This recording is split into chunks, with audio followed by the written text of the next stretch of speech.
Bom dia, mais uma manhã com Deus, priorizando a palavra de Deus. E nesta manhã do dia 29/12, nós vamos meditar de Apocalipse, do capítulo 9 ao capítulo 12. Que a paz do Senhor encha o teu coração nesta manhã. Dando continuidade, nós vimos ontem os selos e começamos ontem, no capítulo 8, a falar também sobre as trombetas, né? A força e aquilo que cada trombeta trazia. Então, a primeira trombeta, quando tocou, diz que houve saraiva e fogo misturado com sangue, né? Foram atirados sobre a terra, queimando a terça parte da terra, das árvores e as ervas também. E aí a segunda trombeta, da mesma forma, né, foi tocada e como uma grande montanha ardendo em chamas foi atirada ao mar, cuja terça parte se tornou sangue. E aí houve o quê? Morreu uma terça parte de que tinha vida na existência do mar. A terceira trombeta, como as demais, caiu do céu sobre a terra, né? A terça parte dos rios, as fronteiras de água, né? Ardendo como tocha. A quarta trombeta foi ferida uma terça parte do sol, da lua e das estrelas. E aí nós chegamos no capítulo 9, que é o capítulo de hoje, que é a quinta trombeta. E a quinta trombeta fala que o quinto anjo tocou a trombeta e viu uma estrela caída do céu na terra, e foi-lhe dada a chave do poço do abismo. Então aqui João está descrevendo a queda de Satanás, a mesma coisa que foi relatado também em Isaías capítulo 14, versículo 12. Lá ele se refere como a queda da estrela da manhã, né? E aí nós vamos ver que quando cai o que ele chama aqui, né, de estrela caída do céu na terra, ele não caiu sozinho. Então nós sabemos que Satanás, ele corrompeu uma terça parte dos anjos que foram expulsos da terra. E aí o texto fala que abriu um poço do abismo e subiu fumaça como de uma grande fornalha. E essa fumaceira saindo do poço escureceu o sol e o ar. Também, junto com essa fumaça, quando abriu-se o abismo, o texto fala que saíram gafanhotos para a terra e foi-lhe dado poder como os que têm escorpião. E aí, eu quero dar uma pausa aqui, porque quando ele fala de gafanhotos aqui, ele não está falando do gafanhoto inseto, ele está falando aqui de saíram gafanhotos. Esses gafanhotos representavam forças demoníacas. Eu uso sempre um exemplo, né? Quando as pessoas falam, né? Eu não consigo entender o Apocalipse, eu tenho medo do Apocalipse. E aí eu falo sempre de que imagine João ali na ilha de Pátimo, né? Com todas aquelas limitações da época dele, do momento em que ele estava vivendo. Então, quando ele tem aquela visão, ele tenta descrever diante daquilo que ele já conhece. Imagine você, se você estivesse lá na ilha de Pátimo, na época em que viveu João, e você estivesse lá e olhasse para o céu e visse um grande avião passando, um Borg, né? Vamos assim dizer, passando, cruzando o céu ali na ilha de Pátimo. Como você descreveria esse grande avião? Dentro da limitação daquilo que existia naquela época.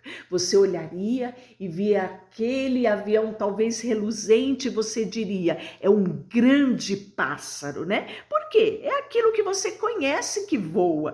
Então, toda vez que nós lemos o Apocalipse, nós temos que pensar nisso, na limitação que João tinha, daquilo que ele conhecia naquela época, né? E daquilo que ele podia descrever com as palavras dele. Então, aqui, quando ele fala desses gafanhotos, né, que foram liberados quando abriu-se esse abismo, né? Quando teve a estrela caída do céu, ou seja, quando Satanás caiu, um abismo foi aberto e foi liberada forças demoníacas sobre a terra, né? E aí ele fala, foi-lhe dito que não causasse dano à erva da terra, nem qualquer coisa verde, nem árvores, né?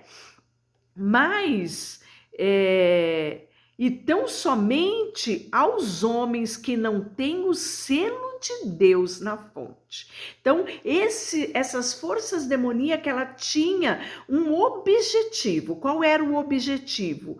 Vir sobre, né? Não vinha sobre a árvore, a erva, nada disso. Era tão somente aos homens que não tinham o selo de Deus sobre a sua fonte. Foi-lhe dado não que os matasse, e sim que os atormentasse durante 5 meses, né? E aí nós vamos ver a continuidade aqui, e aí nós vamos ver a 6ª trombeta, que o 6º anjo tocou, e a voz procedente dos 4 ângulos do altar de ouro que se encontrava na presença dizendo... o 6º anjo, o mesmo que tem a trombeta, solta 4 anjos que encontram atados junto ao grande Eufrates, fontes então solta, e os 4 anjos que se achavam preparados para a hora e o dia, o mês e o ano, para que matassem a 1/3 parte dos anjos, né? Então aí nós vamos ver, esta é a 6ª trombeta. E aí, no capítulo 10, nós vamos ver os anjos e os 7 trovões, né? E João e o livrinho, a experiência que João tinha. Vi outro anjo forte descendo do céu envolto em nuvem, com o arco-íris por cima da cabeça. Então, o arco-íris nós sabemos que é o quê? É o símbolo da aliança que Deus fez com Noé, né?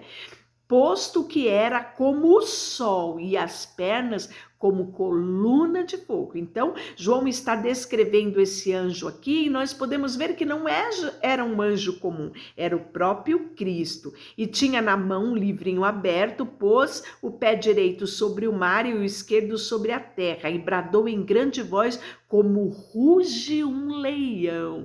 Então, aqui é o leão da tribo de Judá, né?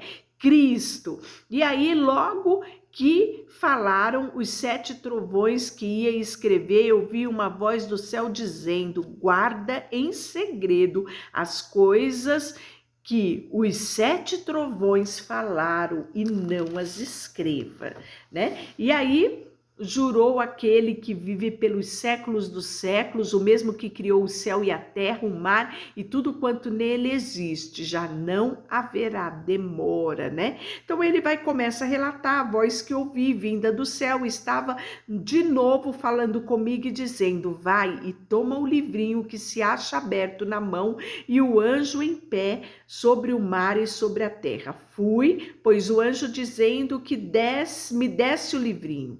Ele então me falou: toma-o e devora-o. Certamente ele será amargo ao teu estômago, mas a tua boca doce como mel. Eu tomei o livrinho da mão do anjo e devorei, e na minha boca era doce como mel. Quando, porém, o comi, no meu estômago ficou amargo. Essa mesma experiência tem o profeta Ezequiel. Isso mesmo, está lá relatado em Ezequiel 2:8 e 9 e Ezequiel 3, de 1 a 3, né? No capítulo 11, tem a ordem para medir o santuário de Deus. As duas testemunhas mártires, ele vai relatar isso aqui no capítulo 7, no capítulo 11, e vai falar sobre a sétima trombeta, né? Darei às minhas duas testemunhas que profetizem por 1260 dias vestidas de pano de saco. São essas duas oliveiras e os dois candeeiros que se acham em pé diante do Senhor da terra. Profecia de Zacarias 4, 3, de 11 a 14. Se alguém pretende causar-lhe dano, sai fogo da sua boca e devora os inimigos. Sim, se alguém pretende causar-lhe dano, certamente deve morrer. Então, essas duas testemunhas, elas tinham objetivo e um tempo certo para permanecer. Elas têm autoridade para fechar o céu, para que não chova durante o dia em que profetizarem. Tem autoridade também sobre as águas para convertê-las em sangue, bem como para ferir a terra com toda sorte de flagelo, tantas vezes quantas quiserem, né? Então, nós podemos ver mais a descrição aqui deste momento, e aí a sétima trombeta, o sétimo anjo trocou a trombeta e houve no céu grande voz dizendo: o reino do mundo se tornou de nosso Senhor e do seu Cristo, e ele reinará pelos séculos dos séculos. Daniel 7,14 profetiza isso.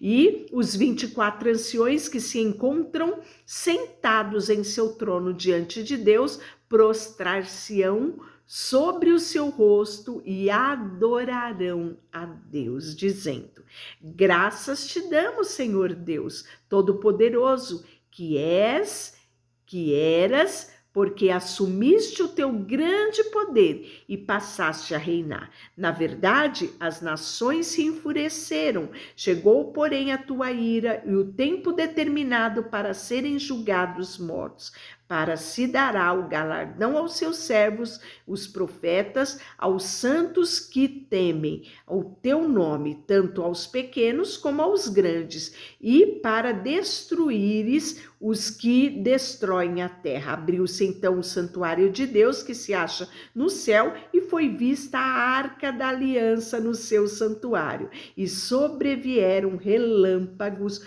vozes, trovões, terremotos e grande saraivada, né?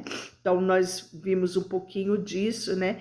Quando fala, né, o santuário de Deus, fala Salmo 115, né? Ele relata a respeito disso. E no capítulo 12 vai falar da mulher e do dragão, né?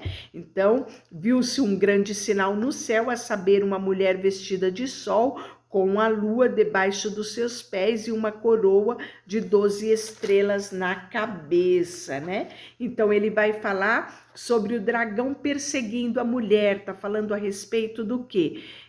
Quando, pois, o dragão se viu atirado para a terra, perseguiu a mulher que dera a luz ao varão. Tá falando do quê? Do nascimento de Jesus, né? Então, grandes descobertas, grandes mistérios tem no livro de Apocalipse, não para você temer, mas para você pedir ao Espírito Santo que ele traga revelação a você. Deixa eu orar por você, Senhor, nesta manhã. Queremos colocar diante de ti o nosso coração. Pedir que o teu Espírito Santo sempre nos conduza à verdade. Em nome de Jesus, amém. Deus te abençoe.